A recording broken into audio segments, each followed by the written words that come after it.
Welcome to Student Talks, where students run the show, a discussion beyond the classroom, powered by Hayek Global MBA.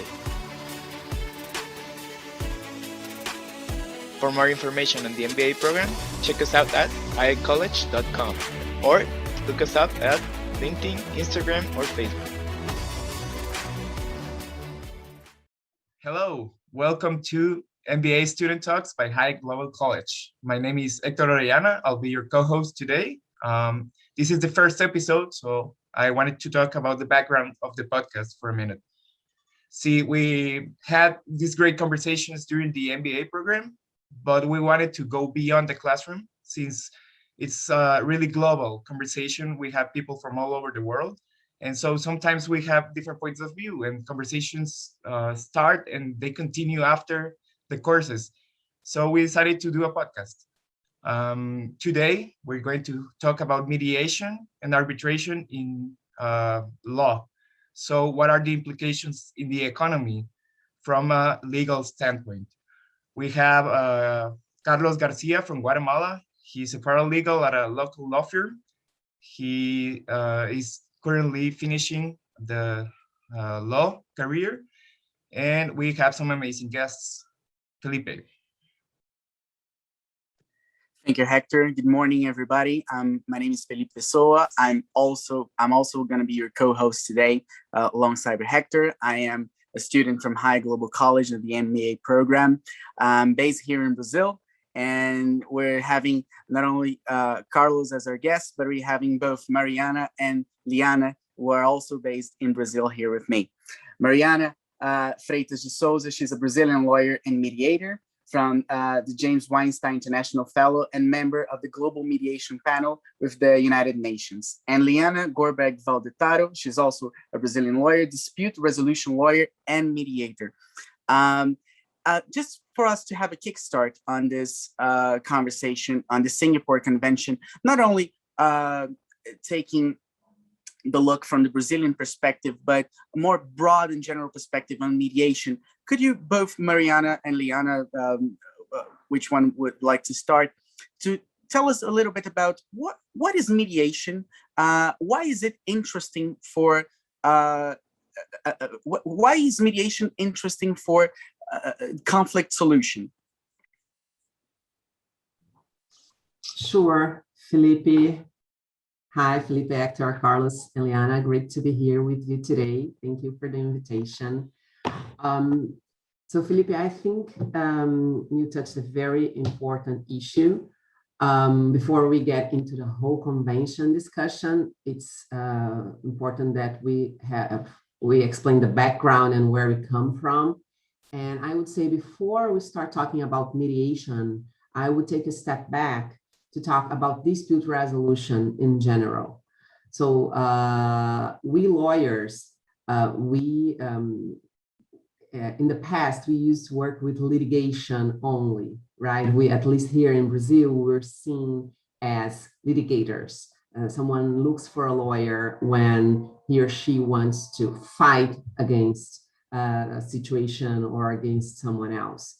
And this has been changing lately. This change is a little bit delayed if you compare it to other countries, like especially the United States, where most of these dispute resolution mechanisms have started and grown. But mediation is inserted in the world of ADRs, which are alternative dispute resolution. And when we say alternative, it's alternative to the judiciary, which is our default, right? So when we talk about alternative dispute resolution, we include not only mediation, negotiation, arbitration, any kind of method that you can use to solve a dispute that you do not necessarily file it before a formal court of law. So mediation in this world of ADRs, mediation is a method through which the parties want to negotiate their problem. They want to find a mutual solution to their problem, but they've reached a point where they're not able to discuss among themselves anymore, either because they don't want to, or because they actually can't. Many times people actually try to solve their problems directly through negotiation, and then they reach a point that they are not able to move forward anymore, but at the same time, they don't want to fight. And they don't want to fight not only because they want to remain friends or remain in a good relationship, which is also definitely one of the reasons why people don't want to get into litigation, into judicial proceedings or arbitration, but also it's a rational decision if you consider the costs related to litigation, if you consider the time that you need to spend and invest in litigation and arbitration. So mediation is a very smart go to mediation, try mediating a case is a very smart decision taken not only by the parties, but by the problem solver, which normally is the lawyer, right? When parties have a problem, they normally go to their lawyers to ask for help and to ask for a solution. So in this context, mediation is, and I'm not gonna tell the whole thing about it. I'm sure Liana has a lot of inputs to that too, but mediation is a way of solving problems inserted in this larger group of alternative dispute resolution mechanisms through which parties want to negotiate a solution to their problem, but they cannot or they don't want to do it by themselves. So they ask for a mediator, a third party, to join them, and through techniques, negotiation techniques, assist them in moving forward and reaching a solution. This third party will be hired by the parties, is a neutral, impartial person to the problem. And of course, there are many details to that, but an overall view is that this third party has no relation to the issue that is going to be discussed, and of course is able to, has the training and the capacity of assisting the parties to move forward with a solution to their problem. Liana, I'm sure you have a lot to add, so. Thank you, Mariana. And in fact, thank you, Hector, Carlos, and Felipe for the invitation.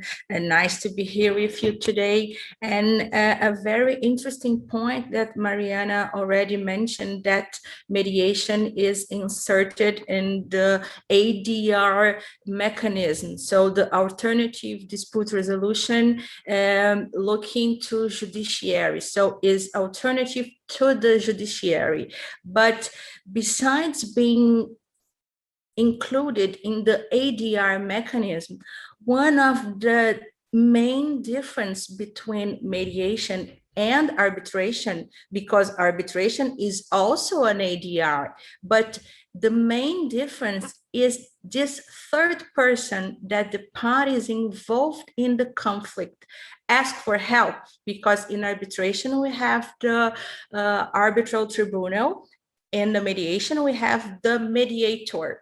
They are both third parties. They are not the parties involved in the conflict. They are not the lawyers. So what is the difference between the role of the mediator and the role of the tribunal, the arbitral tribunal? The difference is because in arbitration, the arbitral panel, the arbitrators, they can decide. They impose a solution. They can act as a judge. They can say, you are wrong, you are right, you did this, you did that, so you must pay, you must pay a penalty, we have a fine, we had a contract. They analyze the situation, they analyze evidence, and they impose. In mediation is just the opposite. There is no imposed solution. The third party involved in the process, which means the mediator, he helps the party to negotiate. He helps the party and the lawyers, because many times we have parties and lawyers involved in the process. So he is a third party, but as Mariana mentioned, he is a neutral, he is impartial, he helps using negotiation techniques, but he is not able to impose anything.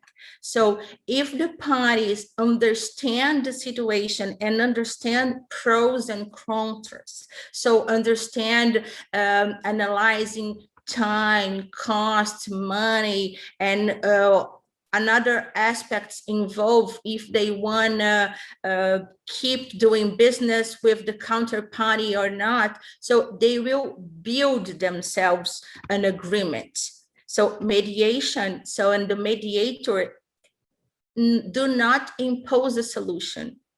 I guess this is the main difference between arbitration and mediation, and they are both inserted in the ADR big methods comparing to the judiciary. So I guess we should start keeping this in mind, because this is gonna add responsibility, options, choosing things, analyzing. So I guess this is the way of joining legal aspects, economic aspects, because the parties need to understand what is important to them. Of course, they do need legal counseling, but considering the legal aspects and the economic aspects, they're gonna build whatever is important to them, and they are able to build. And this will reach an agreement and solve the problem, and will not need to go to judiciary. I guess this is the point. I already have a lot of questions. So what incites someone to go for mediation or arbitration? Is it because, for example, someone went over a contract, or the payments have been delayed for a supplier? What makes you go for that? And how do I choose between mediation and arbitration? Who chooses that? What's the difference in arriving into either option? Well, Hector, actually, it's, mediation, arbitration, negotiation, they're just three of the mechanisms that are part of the ADRs. Okay, so when we talk about ADR, it's, there's a whole world of mechanisms that you can use. I normally joke about this, saying that if you create a mechanism that works for the parties and is not illegal, you can go with it. So if you look up the international chambers, centers of mediation and arbitration, you're going to find a number of mechanisms.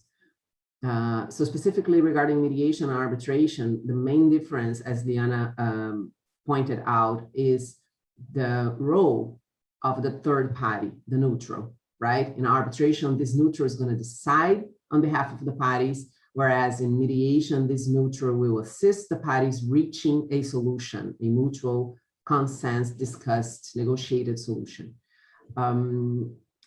The way, how you choose if you want to go with arbitration, mediation, or any other method. So I guess the first thing is look for a professional, a lawyer. I mean, for us, makes sense being a lawyer because we are in the legal profession, but looking for a professional who knows these mechanisms and is able to listen to your problem and assist you with the best way to find a solution. Okay, and this is a very interesting process because, of course, many lawyers at this point are not yet familiar with ADRs, but this is something that we need to change, right? We need to study and get trained so that we can better assist the parties, the clients that come to us. And it will actually depend which method you choose will depend on the characteristics of the dispute that you're going to handle. If the party that comes to you is has time constraint or has money constraint and wants to find a solution, a faster and cheaper, and also if the dispute involves someone, or when we say someone, it's not only a person, but a corporation or whomever, that you have a previous relationship or that you want to maintain this relationship. You can have a commercial relationship, right? You can have a commercial relationship with someone and problems arise that you have to solve them. Doesn't mean that you need to fight with the other party. You can go into conversations to get it solved. So it will really depend on the characteristics of the dispute that is brought to you. And taking into consideration, this is something very important. When we assist someone, client, typically, with this kind of information, we need to know what the interests, what's in the best interest of the client, not necessarily what we thought would be the best for us or what we thought would be the best solution. So really need to investigate with the client what he or she wants to get, what they want to preserve, in order to give them the best advice regarding the process. I have another question. So I understand that mediation is kind of, it's not imposed, right? So it's kind of a recommendation that they give, like you should do this to resolve the dispute. And not necessarily. The mediator will not recommend a solution. The mediator will be someone who was trained with negotiation techniques and will actually assist the parties and their lawyers in negotiating.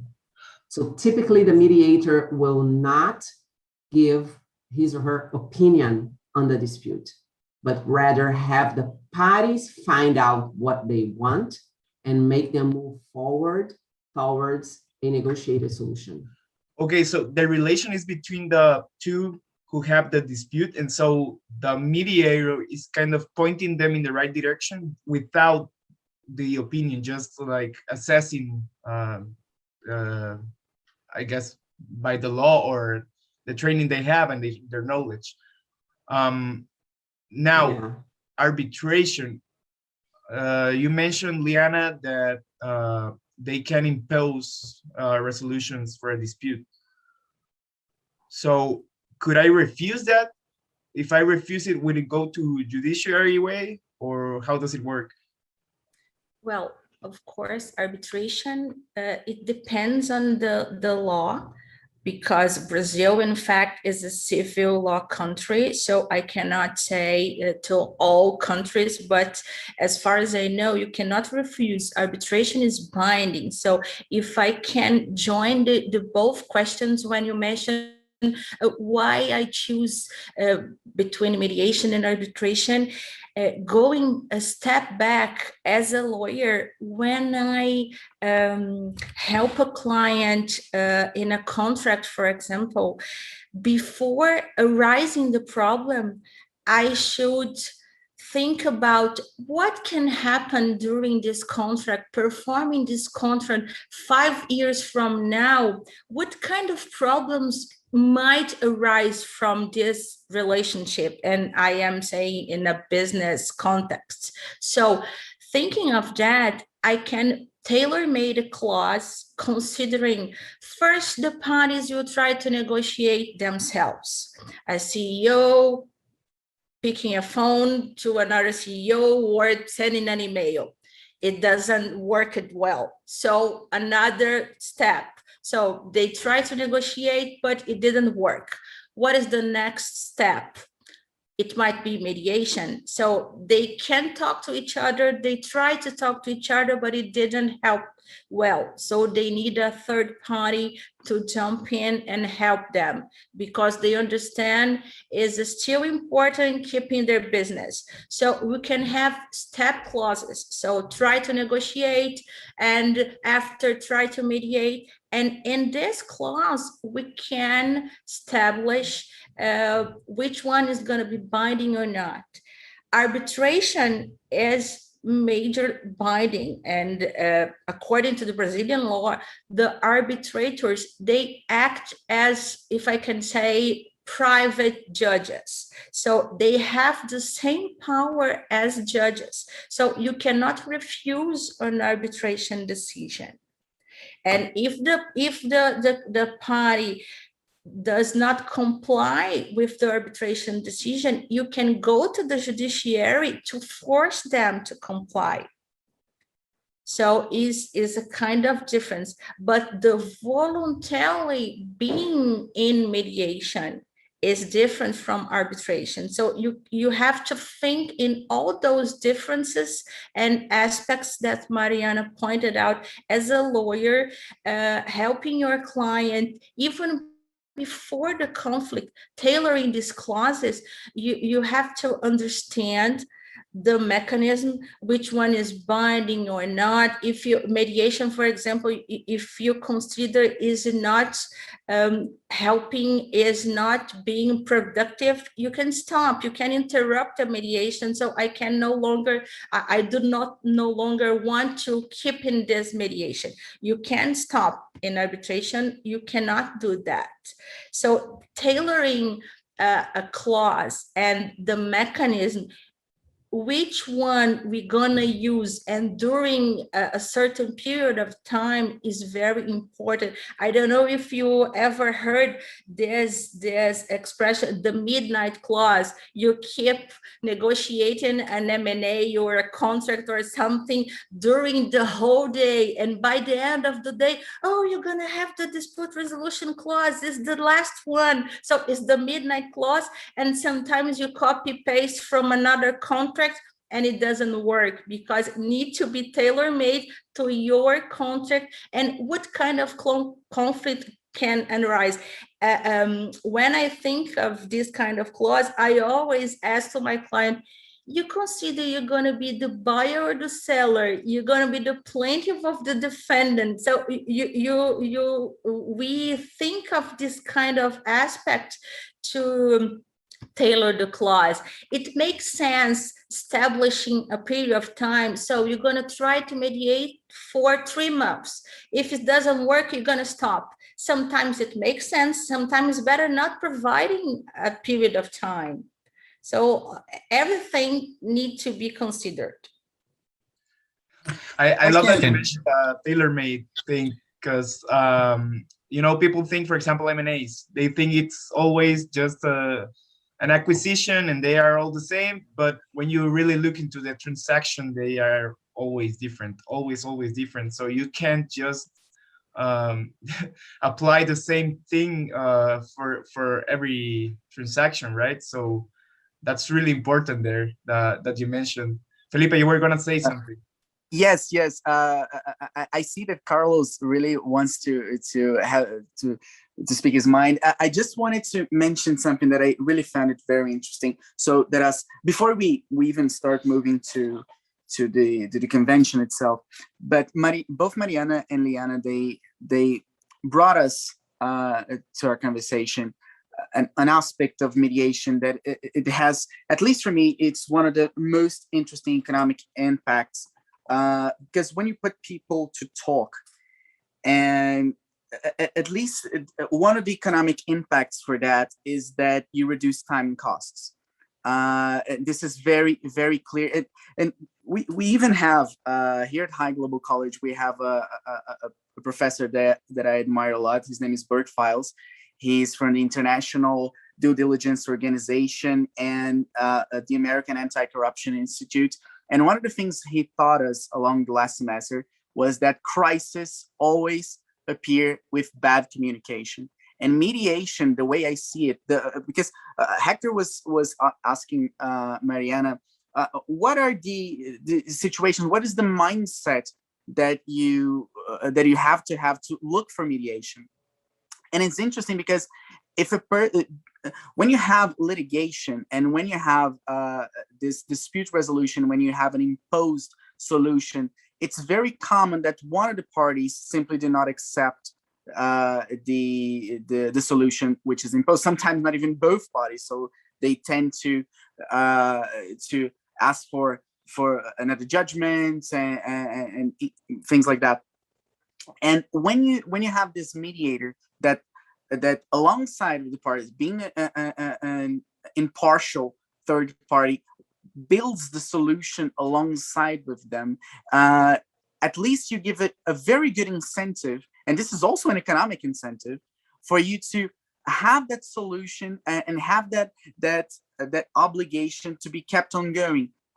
You may have the continuation of that contract. You may have the multiplication of possible contracts with those two parties. And this is, at least from my point of view, this is very economically oriented. So this is why I like this mindset very much. People who look for mediation, because conflict is somewhat inherent to our condition, let's put it that way. But the way you solve, you try to solve your conflicts, they will impact differently. So I just wanted to give to put out those thoughts, and I guess Carlos wanted to say. Yeah, thanks. I just wanted to add a little bit to what they said. Like, from my point of view, what Liana was saying, the fun part about ADR is that you can tailor-make your process. In the contrary, a judicial or a civil procedure, it's really old. It's like the rules that are written in stone. You cannot go away from them. And like another part that Mariana said, like in the ADR, you can create your own dispute resolution. For example, in the 90s, the CEO from Southwest Airlines, in a trademark dispute, he made a deal with another CEO that they would solve it with an arm wrestle. And the one who won the wrestle, he was the winner, and he kept the trademark. Like, the other part about ADR, what pushes the parties to them, is that it's confidential. In the civil procedure, all your information will be kept in public records. You can, like with the other party, you can agree that it will be completely confidential. So all your important information, like the financial aspects of the transaction, will be kept confidential. So that's also another thing that helps parties go towards the ADR.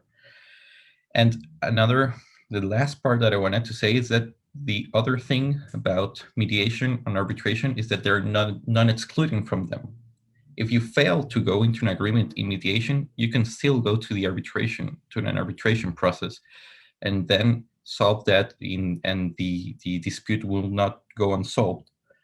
Now, the thing that arbitration had and has from the 50s is that it has the New York Convention. So, and this is to introduce the Singapore Convention. The New York Convention, what it stands for, is that if you go into an arbitration in Madrid, for example, and the parties were from Guatemala and from Costa Rica, the award that the arbitral tribunal enforces in Madrid will be enforceable also both in Guatemala and in Costa Rica. So this is like, it gives certainty to all parties involved that the resolution will be kept. So it's like introducing the part of the Singapore Convention, so you could continue with it. I love that you mentioned the confidentiality of mediation. Many times when you're having an M&A, you want to keep the information down low because you don't want people seeing your statements, your financial statements, how much the trade's going to go for. who's involved, what assets you're going to buy. All that stuff is something that you really don't want the competition to see, because if it's in the public information, they can get to know a lot about you, and the competition can really make a dent in your profitability.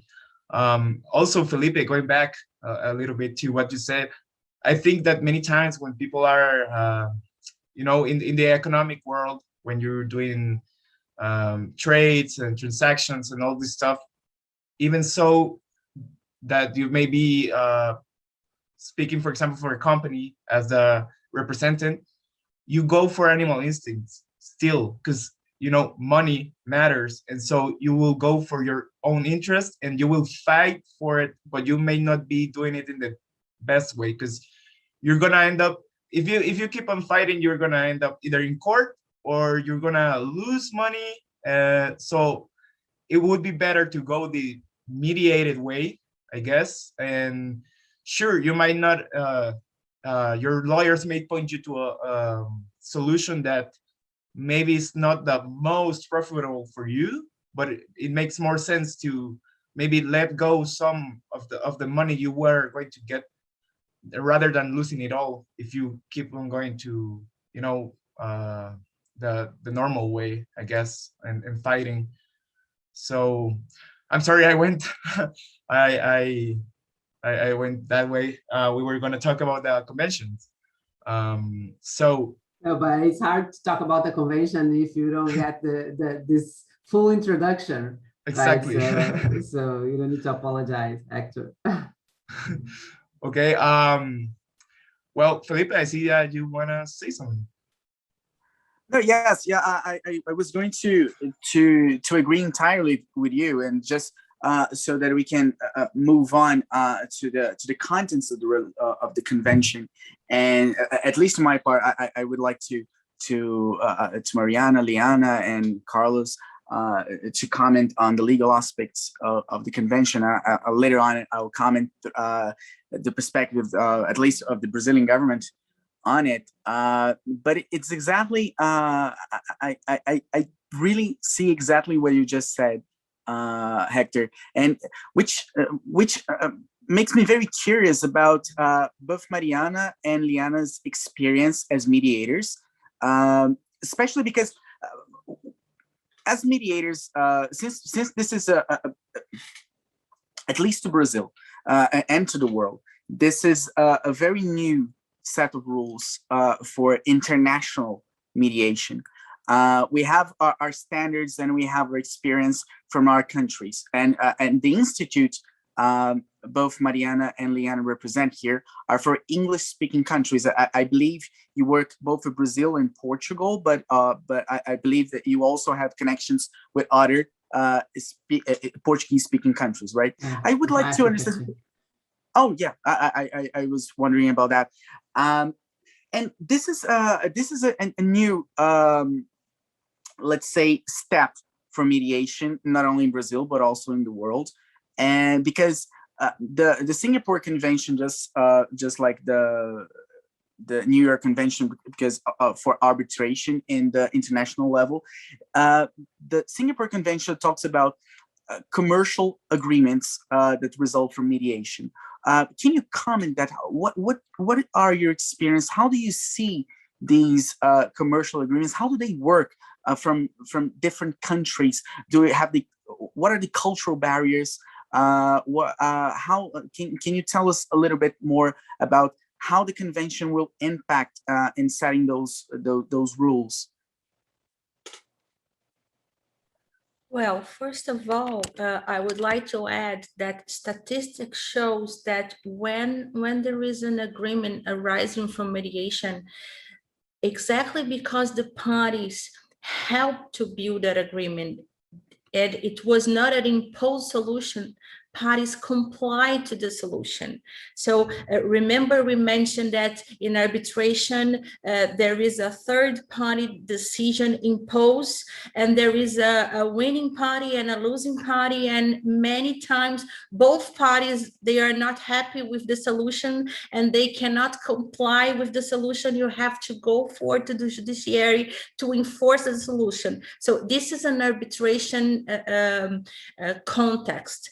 In mediation, because the parties build a solution with the help of the mediator, but the solution was not imposed, statistics shows the parties comply with the solution. So they see the solution as something they helped to create, they took part in this creation, so it's something they wanted to reach.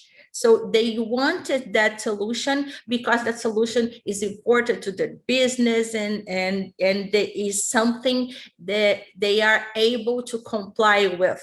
So the solution won't be something impossible to them to comply. So because if it were impossible, they would not agree to that. So this is something we have to keep in mind. And specific related to the Singapore Convention, it is for business agreement. So it's for business mediation, because mediation, we can use mediation in, I can say, any kind of conflict. We have business, family, consumer, labor. So we have a lot of issues we can go for mediation. But the Singapore Convention not. The Singapore Convention chose to apply only for business. So I guess the idea of applying for the business is to show to the international community that doing business with the specific countries that signed the convention is to improve the enforceability of the business. So business between countries will improve when you are able to enforce that agreement arising for a kind of problem between both countries. So the importance of the convention is to show to the international community, okay, you can go for that. Doing business between the countries is not dangerous anymore, because if something goes wrong, you have a way to ask for enforceability. In my opinion, this is one of the major points.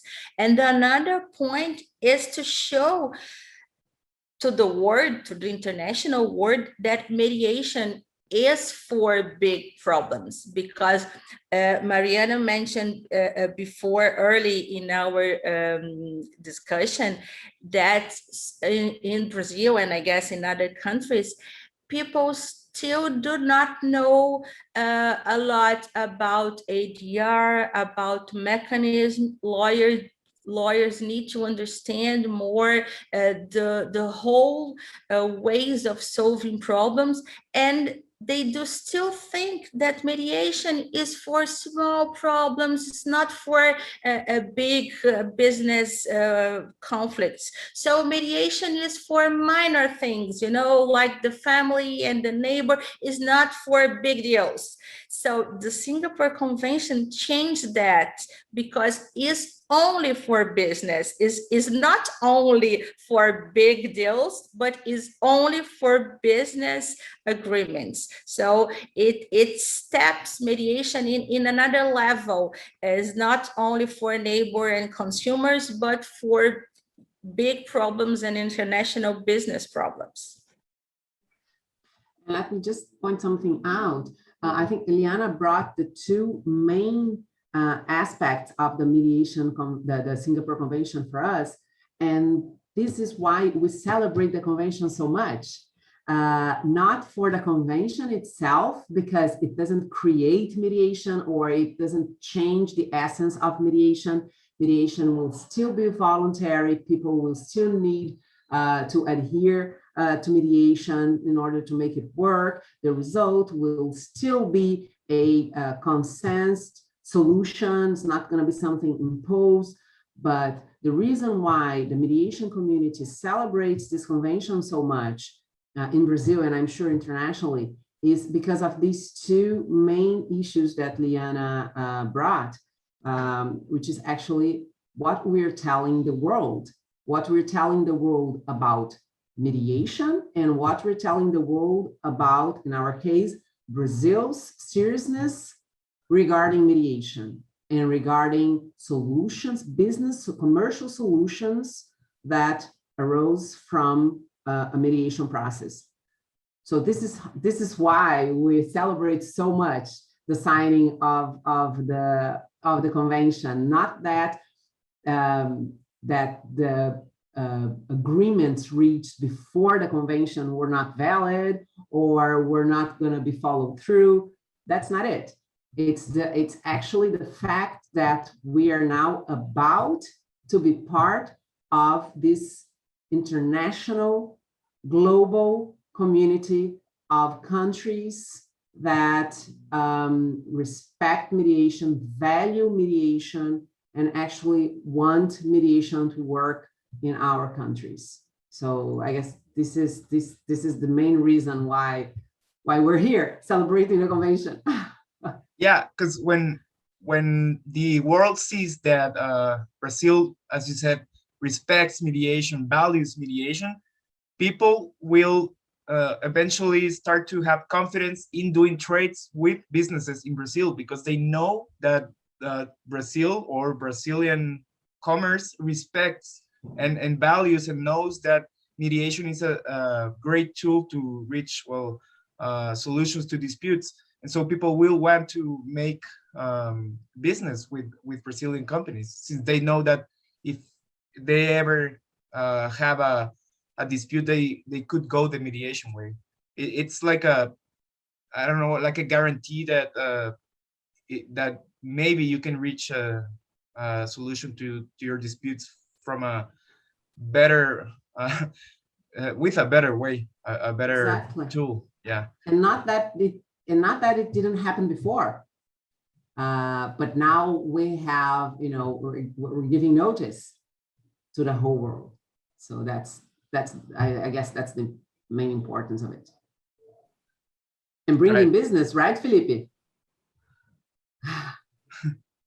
I'm sorry, I didn't get that. I got it from bringing business, hopefully. Yes, exactly. I was about to mention that before giving back the word to both Hector and Carlos.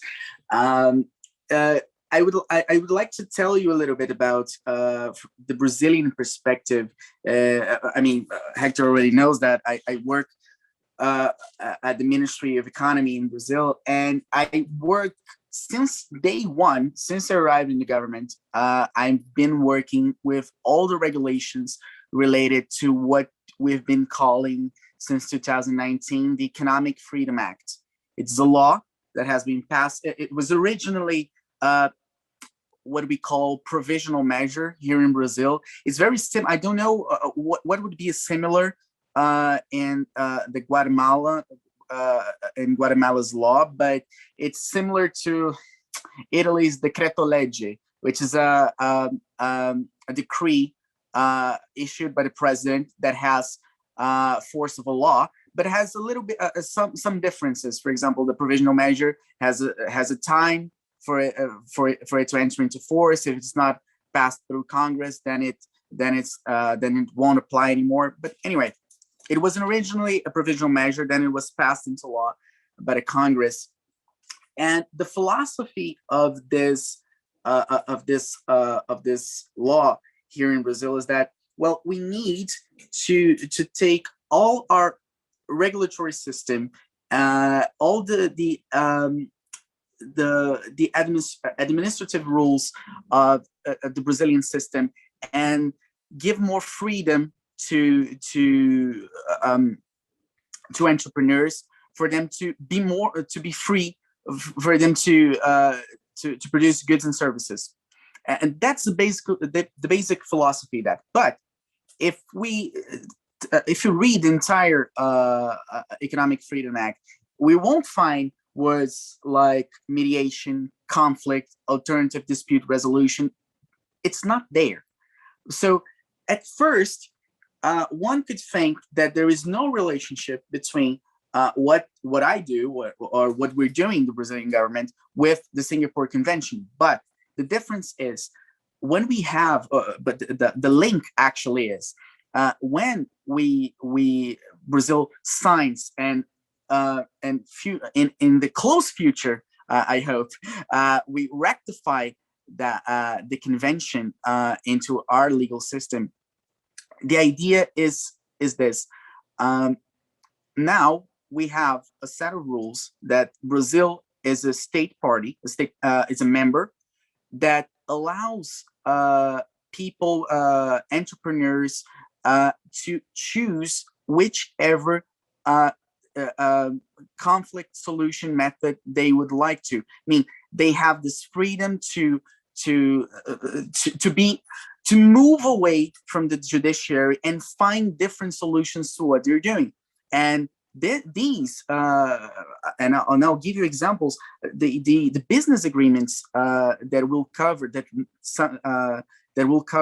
the business around Brazil and other countries.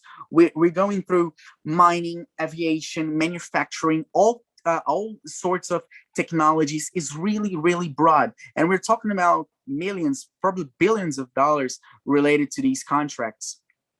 And as I mentioned before on the economic impacts of that, when we produce a culture and we give incentives for people to sit down and have a talk and bring communication back to this obligation the parties have between each other, we're reducing both time of the conflict, of the solution of the conflict, but we're also reducing costs, and we're also ensuring the continuation of that relationship. Sometimes the parties, they terminate a contract not only because they cannot be satisfied with the solution for their conflicts, but also because they don't trust each other.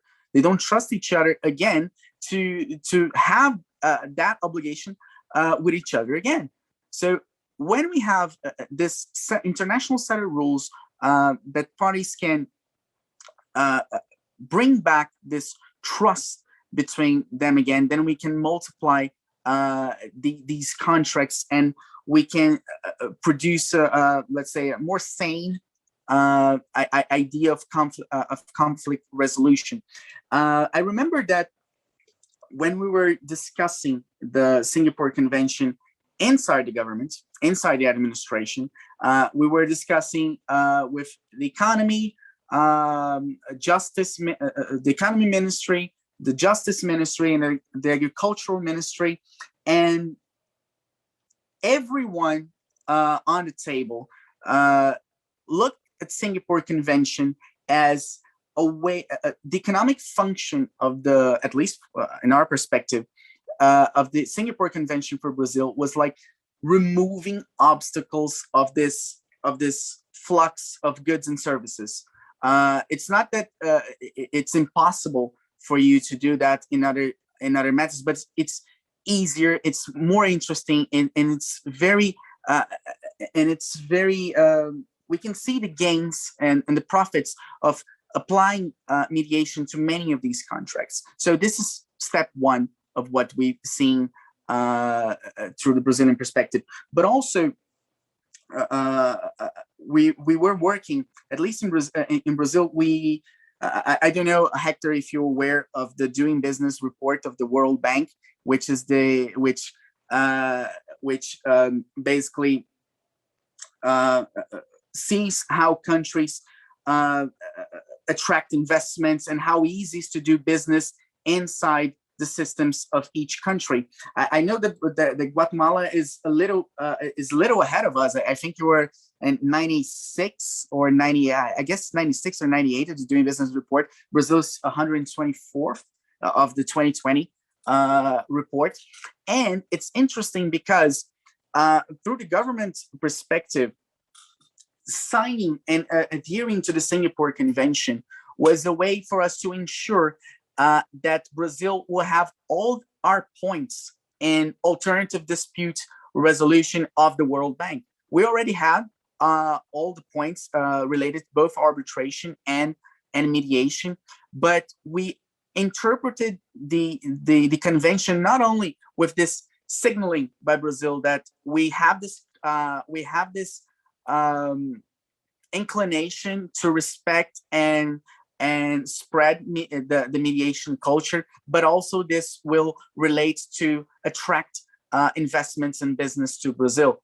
I don't know if you know or if you're aware of how Guatemala sees that, but this is how we interpret it here in Brazil. So maybe in the future it might be interesting for Guatemalan companies. Yeah, of course, like you mentioned, it's more attractive to do business with companies that are bound to the law of a country which is aware of ADRs. You know, it gives you confidence that you can put your money there. And like Mariana said, it's nothing new. I mean, it did happen before. It's just that now we're Brazil is saying, look, we are doing it. Like, we were already doing it, but now it's like, hey, look, we go for mediation, right? And economy is bound by law. That's just the way it works. But having more in your disposal to resolve problems, you have a bigger arsenal of ways to resolve things. That really pushes economy, because you're finding alternative ways to resolve it, even though you're still bound by the law. So I'm really into the ADRs. I didn't know much about them. Now I know a little bit more, but I would really endorse, for example, Guatemalan government to say the same thing, like, hey, look, we also go for mediation. Carlos, do you know what the situation is with Guatemala and international mediation? Yeah. Regarding mediation, we have yet to sign and even to ratify the Singapore Convention. Regarding arbitration, we are both a party to the New York Convention, and our arbitration law is close to the model law. The thing that UNCITRAL, which is the United Nations Commissions on International Trade Law, this is like the specific body of the UN that acts on the New York Convention, the Singapore Convention, and other international laws regarding trade law. They do like a legal framework, which is like a model law. Like they say, this law is close to the Singapore Convention. So this creates the perfect environment for the compliance from the state to the Singapore Convention, and it sends another good message internationally, that it's like a standard set of rules that helps ADR. Currently, Guatemala has yet to sign or to have even a mediation law. We have the arbitration and conciliation law. Just another thing that regarding the law and economics part of it, my ADR professor, who is Salvador Castellanos, he's a very recognized arbitrator, both here in Guatemala and internationally. He always told us that the ADR movement is not only about law and economics, but it comes from a wider peace culture. And that has to go not only from the law, but from the society. Nice. Thank you, Carlos.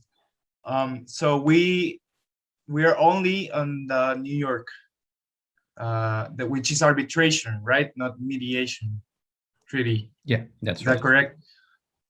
Yes. Do you think, or how do you see the possibility of implementing mediation in Guatemala? Is it close?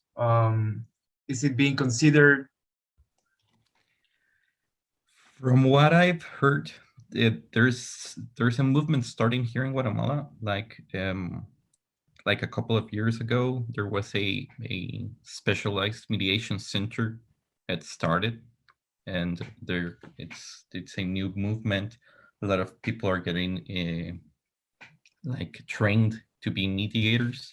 So I think maybe not in the next couple of years, but there's definitely a movement starting regarding mediation that could end in the ratification of the Singapore Convention. Okay. I noticed that Mariana, Felipe, Liana, you were all talking kind of in the future. So I guess by that Brazil hasn't ratified yet, or what's the process at right now? Felipe is already working on it. Yeah. Mariana was really of help during this process, because everything is in government. Since we have lots of authorities, lots of different competences, things tend to be a little slow, but we managed to sign the convention June 4th. Yes, June 4th, 2021. And at least I can say that one of the most difficult part, this varies from country to country. I cannot speak from Guatemala, of course, but Brazil has a double system on that. How does that work? First, the text comes to our country. The text produced by the Incites is let's say offered, and the countries they study that text, and they say if they want to sign that text. So the process that we've been going through was that all the bodies of which had competencies on the Singapore Convention, or the Brazilian administration, had to take a look at the text and give their opinions on it, and send for the president to sign, to give I don't know how to say the name of this instrument in English, but is a letter of power. It literally translates as letter of power, which is when the president gives to an ambassador to sign in the name of the country, the convention. So Brazil has gone through that big and slow step. Now that we have the signature by the Brazilian president, we send to Congress, and in Congress they debate.